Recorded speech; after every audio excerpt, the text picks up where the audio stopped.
There is a specific kind of pain that doesn't have a name.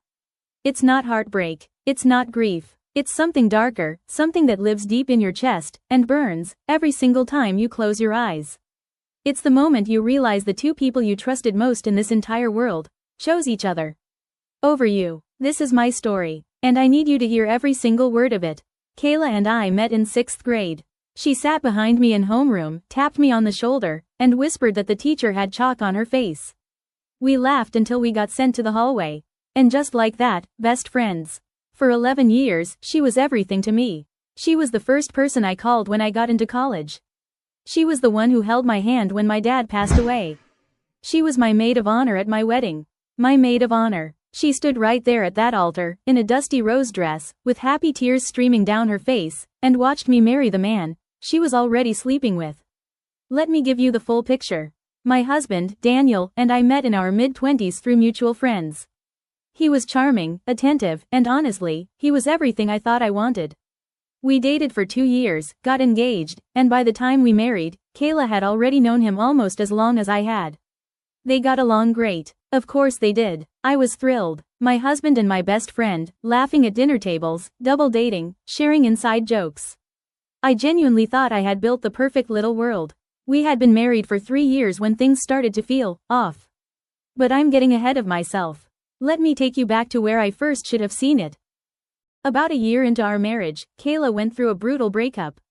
Her boyfriend of 4 years left her completely out of nowhere, and she was absolutely destroyed. Naturally, I became her support system. I invited her to dinners. I had her over on weekends. I told Daniel, she needs us right now. And Daniel? He was so understanding, so willing, almost too willing, but I didn't see that then. Not even close. She started coming over more and more. At first it was every couple of weeks. Then weekly. Sometimes she'd already be at our house when I got home from work, sitting on the couch, glass of wine in her hand, laughing at something Daniel had just said. And I would walk through that door and feel happy. I felt lucky. Lucky to have two people who cared for each other, simply because they both loved me. I was so naive. The first real crack appeared on a Tuesday evening. I came home early from a work trip. My flight got in 4 hours ahead of schedule. I texted Daniel. No reply. I texted Kayla, just to chat. No reply. I told myself that was a coincidence. I lied to myself. When I got home the house was empty. Daniel said he'd been at the gym. He even showed me his bag, smelled like sweat and everything. I told myself, see? Nothing. You're being paranoid. But something small and cold had settled in my stomach, and it didn't leave. Over the next few months I started noticing little things. Daniel would glance at his phone and flip it face down. He started being extra affectionate with me right after spending time with Kayla, almost like he was overcompensating. And Kayla? She started pulling away slightly. Canceling plans. Being just a little less warm, a little less her. I brought it up to a coworker once, vaguely, without using any names.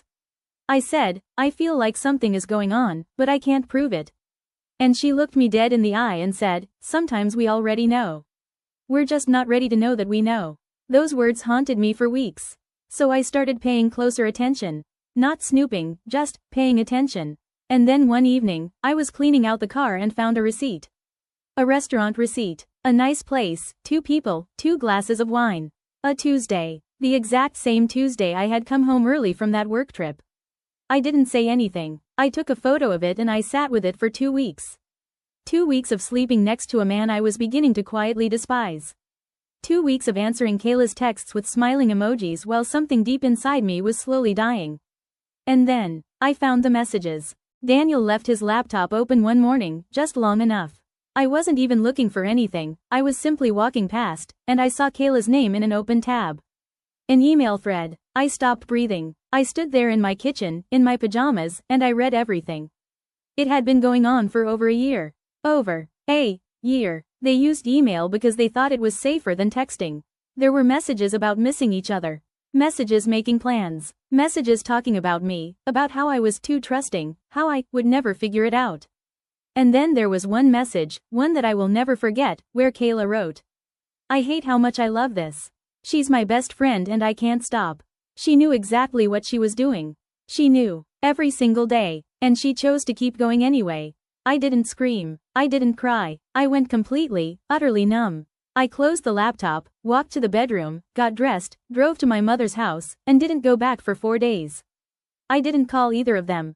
I didn't text. I just disappeared, because I needed to grieve in silence before I could face any of it. When I finally confronted Daniel, he crumbled immediately. No fight, no denial, just tears and, "I'm so sorry," repeated over and over. He blamed loneliness. He blamed Kayla for pursuing him. As if he had no choice. As if he were somehow the victim in all of this. As for Kayla, I called her myself.